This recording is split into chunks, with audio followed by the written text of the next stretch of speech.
The year is 1687. The people of Athens are under siege. Unknown to them, enemy cannon line a hill overlooking one of the world's most magnificent buildings, the Parthenon.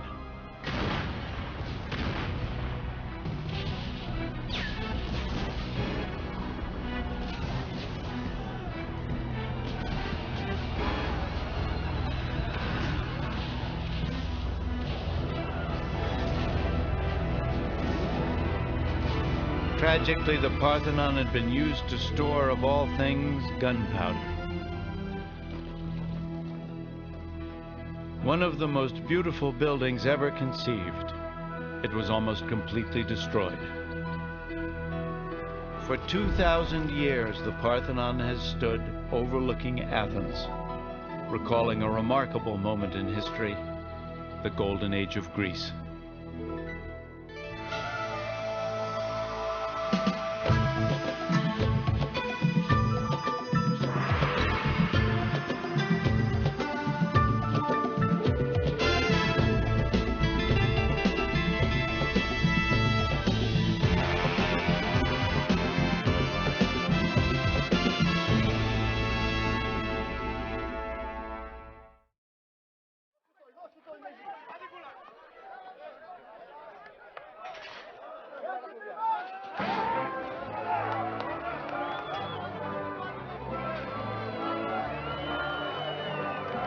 The city-states of ancient Greece were all highly competitive, but there was one state that expected to win and usually did. It was the powerful, brilliant, daring city of Athens.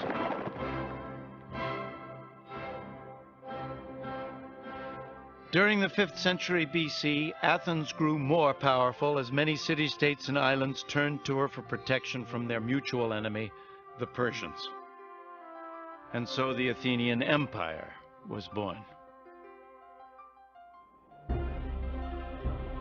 The Acropolis in Athens represents a pinnacle of achievement in the history of Western civilizations, an extraordinary outpouring of creative excellence that derives from one century, the 5th century before Christ.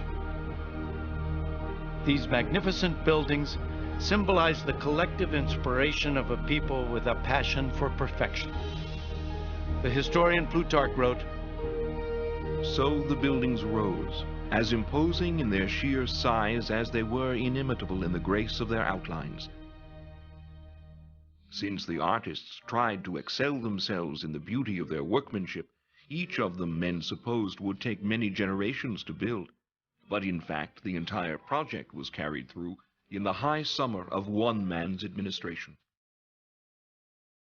That one man was Pericles, leader of the Athenians.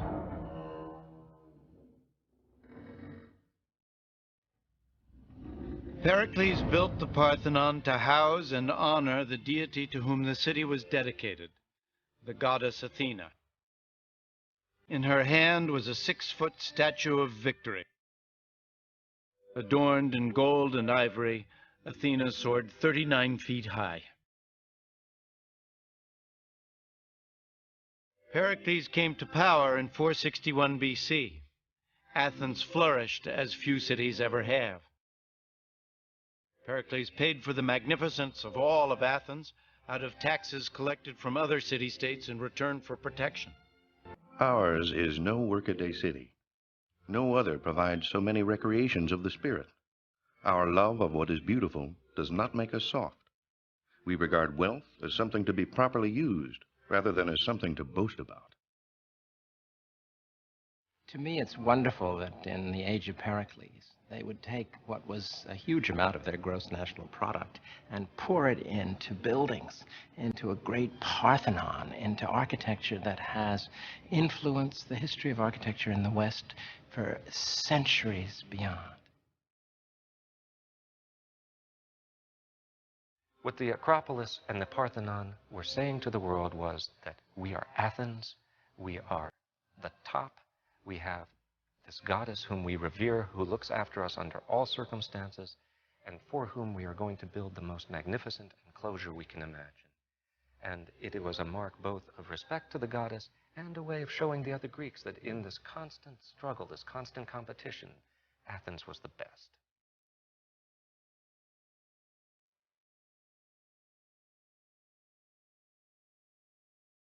The city was completed within 50 years, designed by the finest architects in Greece and adorned by the greatest Greek sculptor, Phidias. It was a workforce that brought together the best craftsmen from all over the Mediterranean.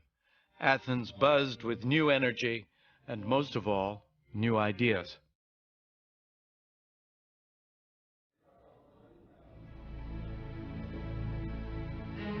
Evening parties were occasions not to just watch pretty girls dance or to get drunk, but to talk. The star guest would be the brilliant philosopher Socrates. Usually all male affairs, there was one interesting exception. Foreign women seized in war often became captive entertainers. One particularly clever and beautiful courtesan was Aspasia. Pericles fell deeply in love with her and shocked everyone by marrying her. Even Socrates was said to love her company. It must have been mind-blowing to be part of that atmosphere of the 5th century in Greece. So much was being invented that we have inherited. We think now in terms of Greek words, philosophy and rhetoric and politics and geography and biology. All of these things were just being discovered and discussed. Everyone was questioning. These were the first people to calculate the position of the Earth, Moon, and stars, and the first to conceive of the atom. The classic age of Greece produced some of the world's greatest and most original minds. The philosophers Socrates, Plato, and Aristotle, the mathematician Pythagoras, the poet Pindar, the playwrights Aeschylus, Sophocles, and Aristophanes, the historian Herodotus, and the father of medicine, Hippocrates.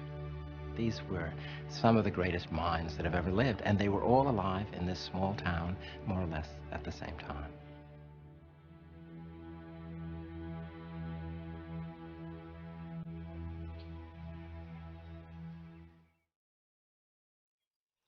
In Athens, Pericles presided over the world's first democracy. Although only the 30,000 male citizens had the vote, all officers of the city were elected, and their deliberations were held in public. It was an idea that outlived the kings and tyrants of succeeding centuries to emerge again in the democracies of the modern world. Our founding fathers knew Latin and Greek. They read the authors. They understood the classical tradition of a rule of law against tyranny. I never cease to be amazed at the originality of the Greeks in inventing, really, democracy as we know it. It didn't exist before. There were tyrants and tribal leaders, but public participation in governance, in decision-making on the part of citizens, started really with the 5th century in Athens. Particularly under this extraordinary leader, Pericles, there was an opportunity for citizens to participate. It wasn't we, they. Everyone had to do it. Everyone had to give part of their time to be experienced in government. And you had majority rule. You had public debate. Everybody got into the act.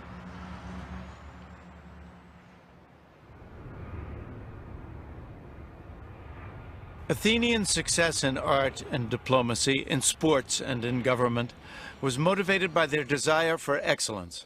Ultimately, it was a spiritual commitment, this passion for perfection. Acropolis, it is not the house of a governor. It is not an administrative center, and it is not a shopping center as well. It was the temple of Athena, of a goddess. They wanted to serve, they wanted to create something above themselves, above their height. it wasn't like a modern church. It wasn't a place where you would go in and worship quietly. The sacrifices were performed outside, in part for hygienic reasons, after all. If you're slaughtering a bull, you don't want it on the floor of your temple, but also because the smoke had to rise to the gods. And in the meantime, since the divinity was thought to dwell in his or her home, you didn't want to get too close. You wanted to maintain a kind of deferential or respectful distance, lest inadvertently you might do something wrong and get somebody very powerful really angry at you, and that's always a bad idea.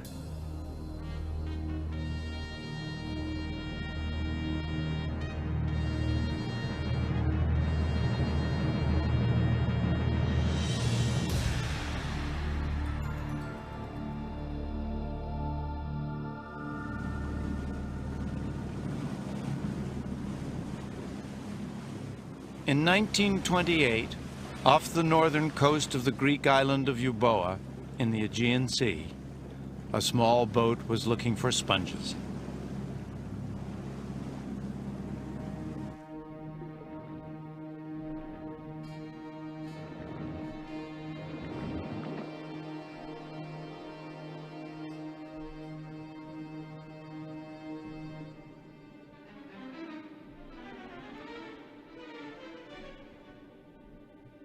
The diver saw a strange shape beneath the sand.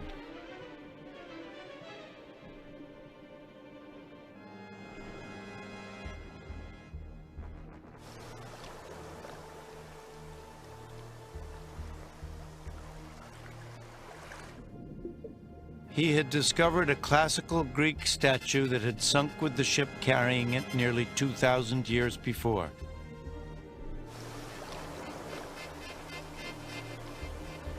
Many now believe this rare bronze was Poseidon, Greek god of the sea.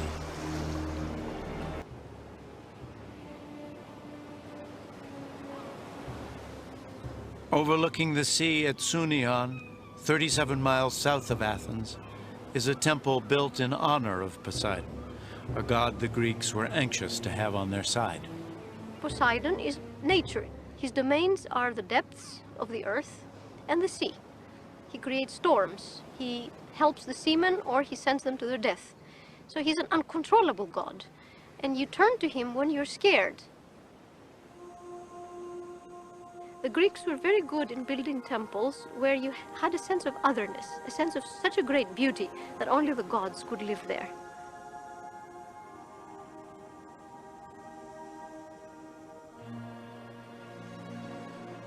Up on Mount Olympus lived the pantheon of Greek gods.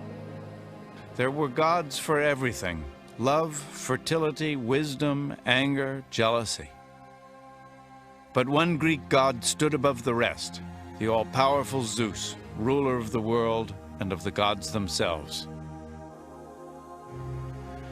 These gods were not imagined as spiritual beings. They had very human characteristics and were known to interfere in the lives of humans on the slightest whim. They could be rational and helpful, or mischievous and vindictive. Anyone who offended them could expect terrible vengeance.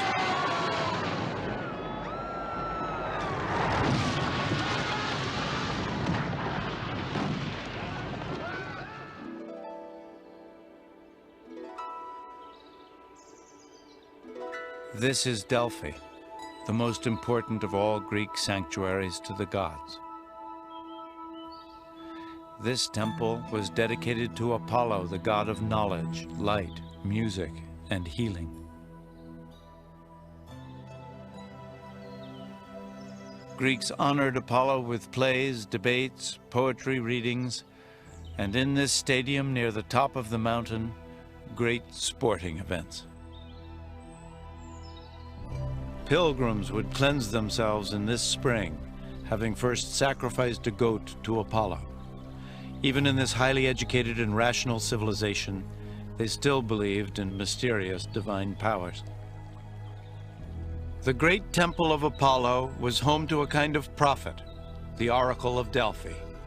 Its pronouncements could affect the destiny of men and the history of nations.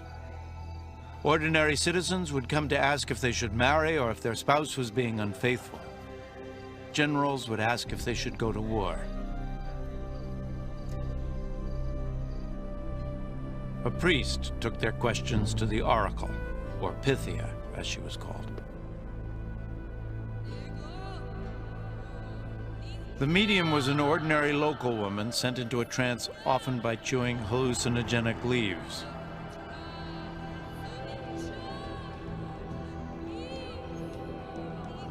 Her answers were always garbled messages that the priest would interpret more ambiguously still, leaving supplicants to choose the meaning that suited them best.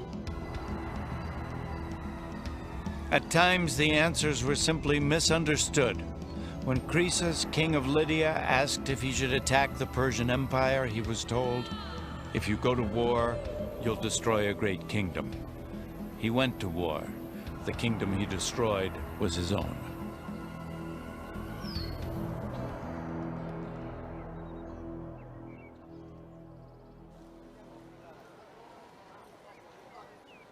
Greek sanctuaries were bursting with life, and we shouldn't imagine them as pristine with their white temples and clean-robed priests. There were vendors there, there were musicians, there were camping grounds around the temples, so everything was full of life. Thousands of people came to Delphi every 4 years for a 5-day festival. Moving up the sacred way to Apollo's temple, passing 3,000 statues, and treasuries filled with the riches of various city-states. Pilgrims were expected to offer whatever they could afford. It was even said that King Midas sent his own solid gold throne, all in the name of honoring Apollo.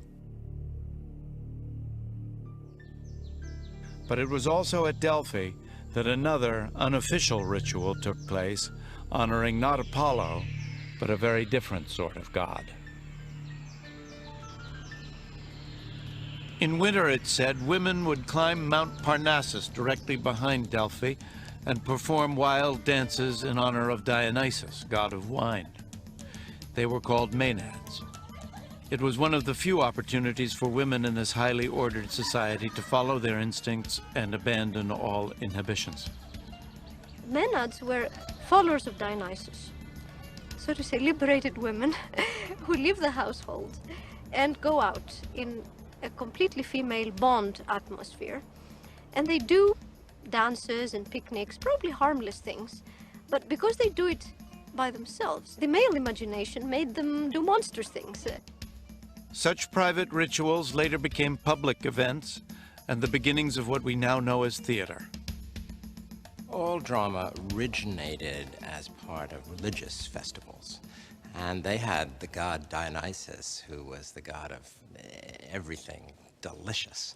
And people used to go out and celebrate. And this led to poetry, the dithram, and then they introduced male figures in masks, and gradually you got what we now think of as tragedy and comedy. This amphitheater at Delphi is one of hundreds built by the ancient Greeks. Here, plays were produced that are still performed today. Many were about women. Elagabalus is a well-known Greek actress who has played most of the female roles in the classical plays. Most of the women were kept at home, but they were very powerful personalities. They were running the house and the lives of their husbands. Eula is preparing to rehearse Medea, one of many plays about the terrible things that happen when a woman's passions are unleashed. Of course, this woman power closed into those beautiful houses was mysterious too for men.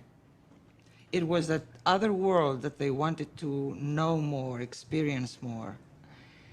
And that's why they chose women as their heroines for their plays.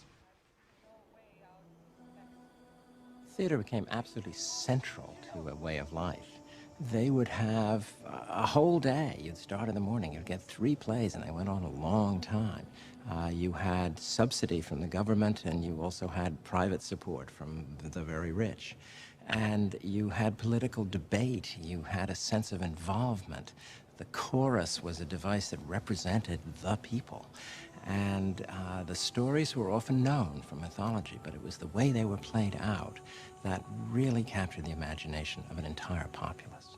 Passion is the way to courage! Medea is about a woman driven to unspeakable acts of revenge when her husband betrays her for his own personal gain. You could have stayed in Corinth. Medea refuses to accept her husband Jason's decision to abandon her in favor of the king's daughter. Instead, you talked like a fool. And now what? And now you're banished. The tragedy of Medea is that she gives up everything for Jason. And in a male-dominated society, she's powerless to prevent him deserting her and her children.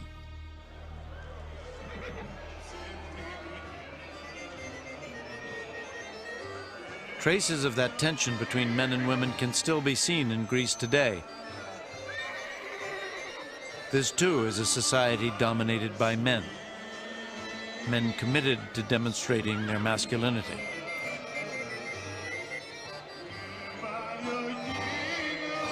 No women are performing in any roles in this summer festival, not even dancing. Athens has been described as a boys' club, and in some ways this is very, very true. Women, resident foreigners, slaves, were not fully enfranchised, and they were somehow lesser beings. It was the boys in the boys' club that ran the show, and they wanted to keep it that way. And to some long-suffering women, men still seem to be running the show.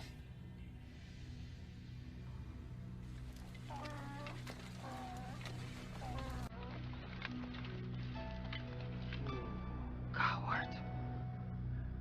I saved your life. And every Greek aboard the Argo knows it. And after I endured all that, you crawl to another woman.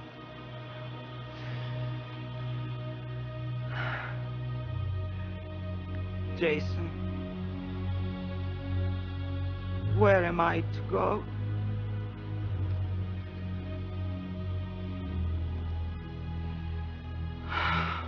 In her desperation, Medea reaches a tragic conclusion, that her only possible revenge is to kill her own children.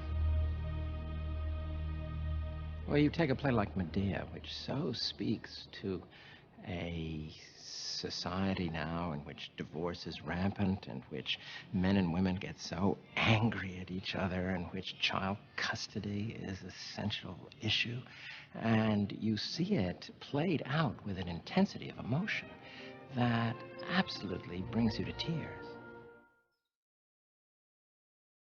Women like Medea, Helen, they're women that we see even today. We women, we have today the same problems. Problems with the relationship with men, in our family with husbands.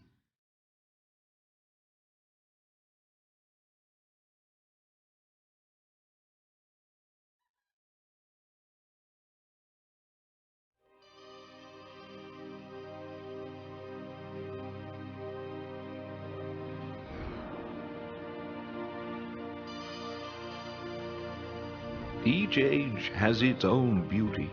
A youth that lies in the possession of a body able to endure all kinds of contests, whether of the race course or of bodily strength, while the young man himself is a pleasant delight to behold. To the Greeks, a beautiful body was as important as a brilliant mind.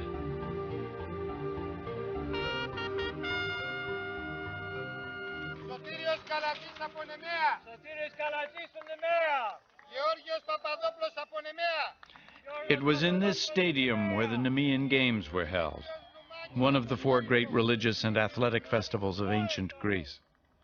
The original stadium held 20,000 spectators. The site was excavated by Professor Stephen Miller, who is restaging the games. I'm not going to do that, though. His heralds have to be coached and dressed. Anybody have a safety pin? In the original games, the officials would have been chosen from each city-state. I usually get a dinner, before this happens. The ancient Greeks did not take weekends off. They worked every day except for the more than 50 religious holidays and sporting festivals.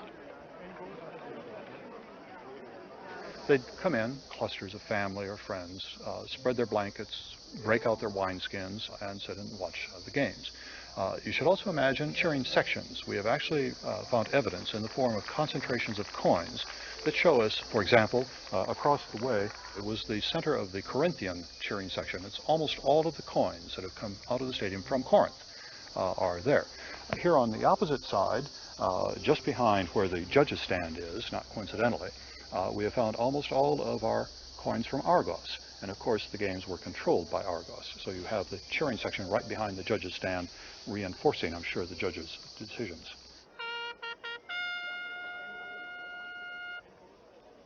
At the stadium site, Miller made a remarkable discovery, a starting line with holes in it. From this, he reconstructed the ancient starting mechanism, the Hisprex. I think you can hear the torsion. And what we have is a mechanism that, like the elbow when the arm is straight up, falls forward. And I think it's important to listen to the smack that it makes when it hits. Ropes were held in front of the athletes by posts that an official would drop, simultaneously releasing the competitors. Okay, ready, set, go.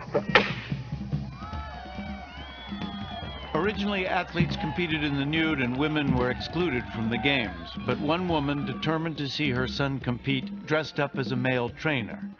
When her son won, she jumped over a fence in her excitement. All was revealed. After that, even trainers were required to be in the nude.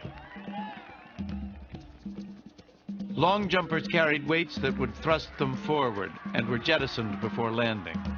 In this way, they could add up to a foot to each jump. Winners won no prizes other than laurel or wild celery wreaths. Back home, they'd be showered with flowers at lavish parades where they'd be drawn around town in the finest chariots. Often, they'd have a statue made in their likeness. If they were Athenian, they'd enjoy free dinners for the rest of their lives.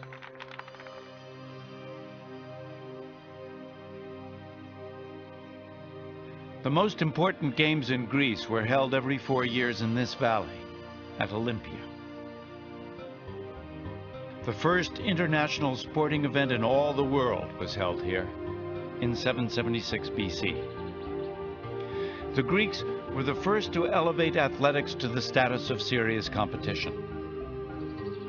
Even our word athlete comes from the Greek word athlos, or contest.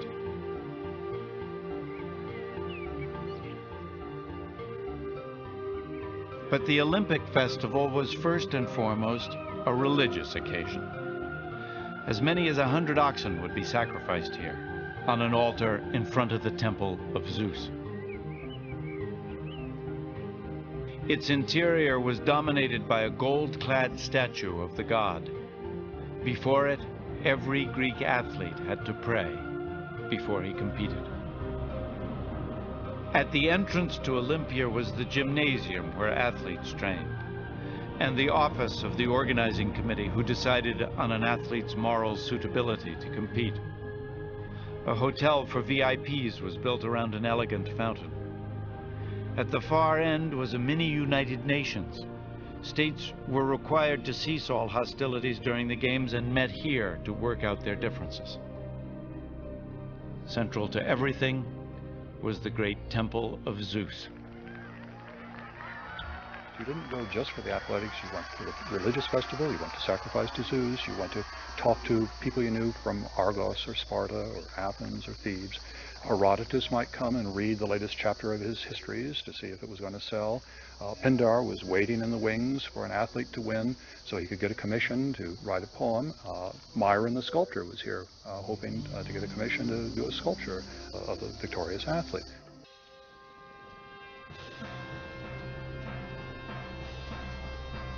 The Olympic torch still glows today, if not always with the same strong, clear flame that inspired those athletes 2,500 years ago.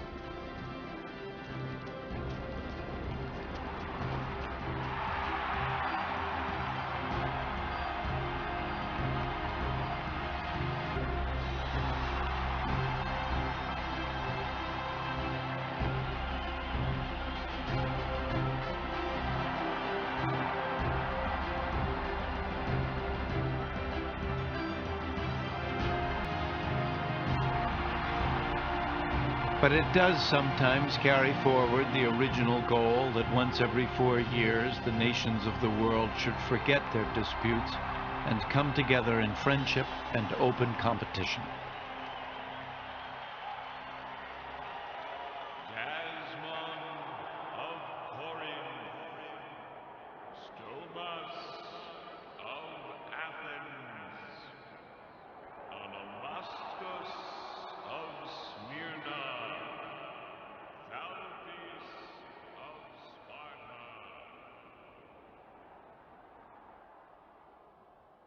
The Athenians tended to dominate in sports and just about everything else, but their winning streak couldn't last forever, and fate was preparing to deal some cruel blows to this society which had risen so high and achieved so much.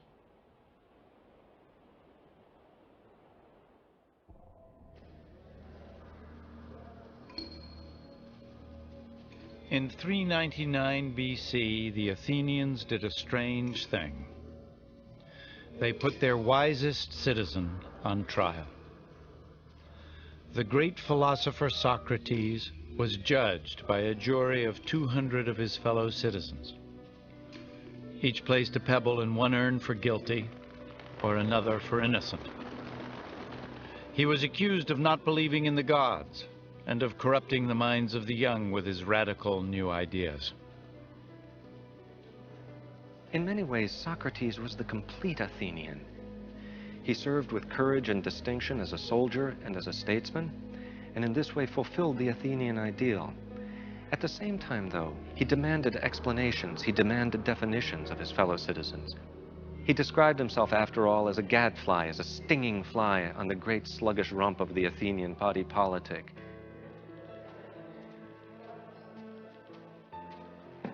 Socrates was found guilty. He was sentenced to death by poison.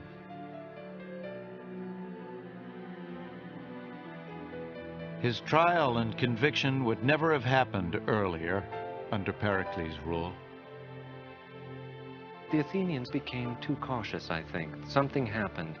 Their old willingness to engage, to experiment, to explore is still there, but it's somehow muted.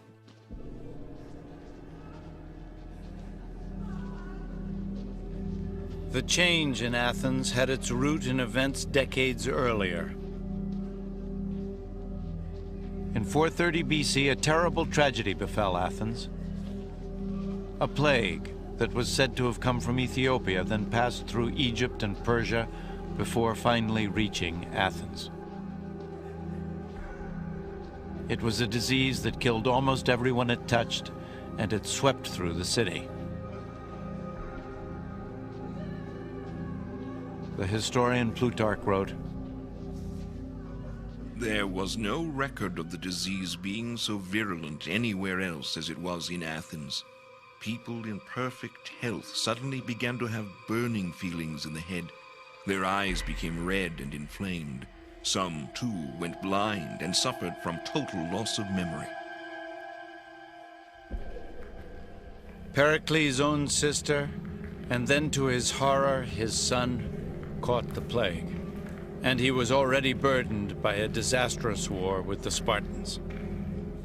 Pericles had brought the entire population of the Athenian countryside within the great walls of Athens, and sanitation, one can be sure, was primitive, and a disease like the plague spread like wildfire. As it did, its effects were no less devastating morally than physically. All the old laws, the things that the Athenians had relied on to hold their society together, were shredded.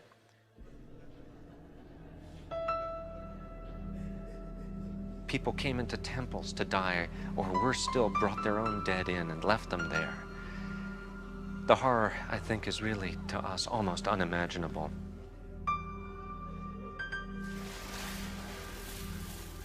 Inside, there was a feeling of burning.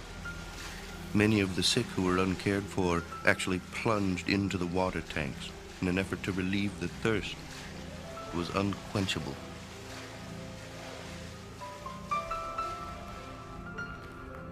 The plague affected Pericles in two ways. First of all, politically, because the Athenians blamed him for it.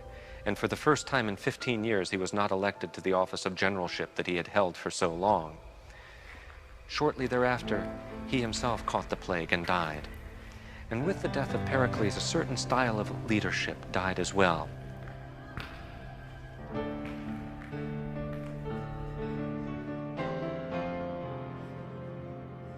A third of the population would die.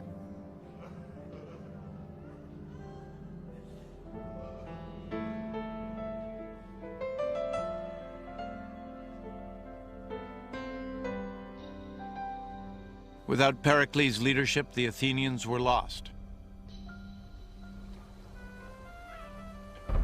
They started to make reckless decisions.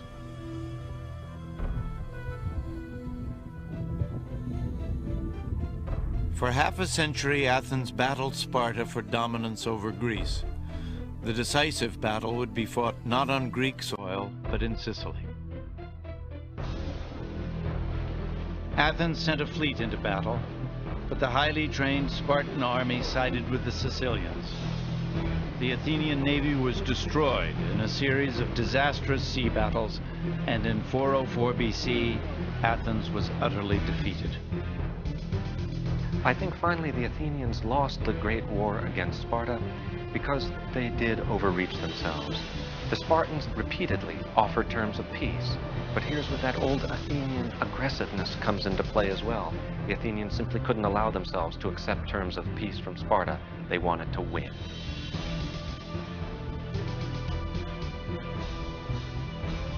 The defeat of the Athenians in Sicily left Sparta as the dominant power in Greece.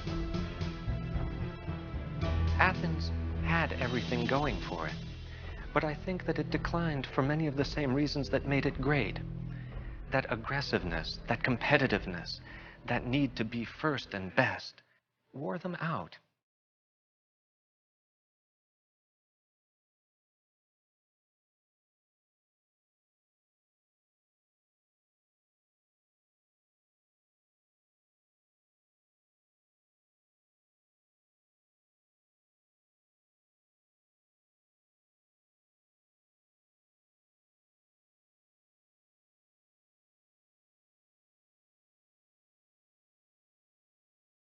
The goddess to whom the Athenians turned for protection was powerless to help them. This relief is called Mourning Athena. Socrates became the scapegoat for the decline of Athens. In prison, his friends offered to help him escape, but he refused. Plato wrote, He said he had lived in Athens all his life. For 70 years he had been content with the city and its people. Why should he now run away from it like the lowest slave? The hemlock leaves were crushed.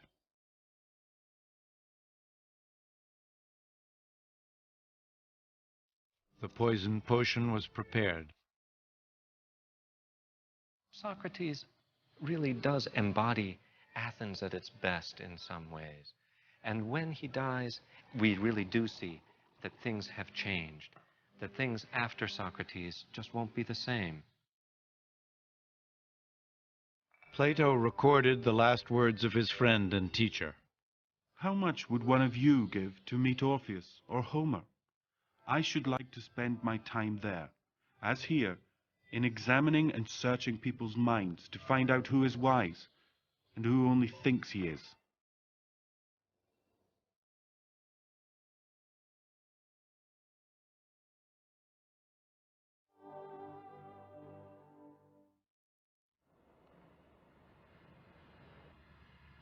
Socrates' ideas live on to this day, but over time his beloved Athens became part of other empires. The Macedonians, the Romans, the Ottoman Turks. In 1971, its crowning glory, the Parthenon, was discovered to be in danger of final collapse. Today it is being restored, not to its former splendor, but as a magnificent ruin worthy of the civilization it represents. The pieces of marble so cruelly shattered by cannon fire are being painstakingly cleaned and carefully reassembled. The holes made by enemy cannonballs are being precisely filled in. the restoration will take even longer than the 15 years it originally took to build the Parthenon.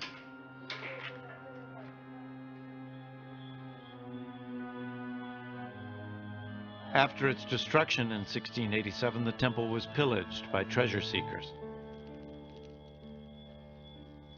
The Turks who ruled Athens at the time were easily bribed. Any passing visitor with enough money could walk away with one of the great sculptures.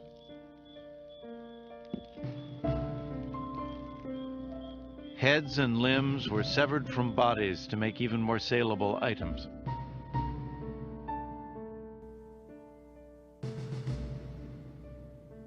All over Europe, eager salesmen offered their plundered treasure to museums and private collectors. When a young English aristocrat, Lord Elgin, arrived in 1803, this was the situation he felt justified his removing any remaining sculptures.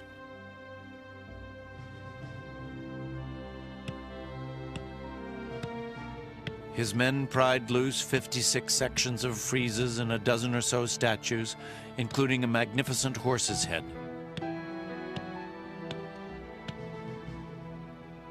It took 22 ships to carry the marbles to Britain. One was wrecked en route.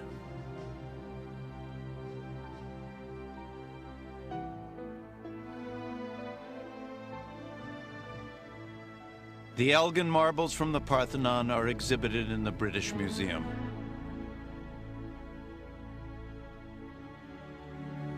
I entered a very large room, and there I saw the beauty that overwhelmed me of these Elgin marbles. I got so excited, I had goose pimples all over my body.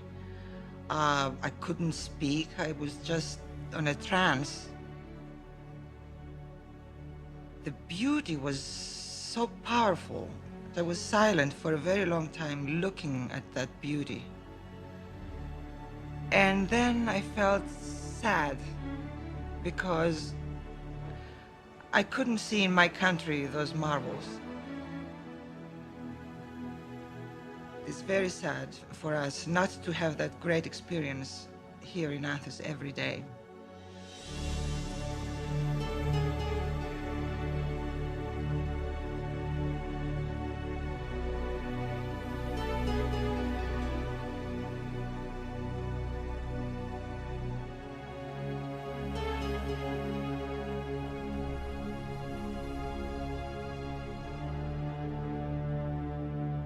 We need to see Parthenon, to see Acropolis, to touch it. It is a reminder of what we have achieved. The exercise of reaching to the perfect was done.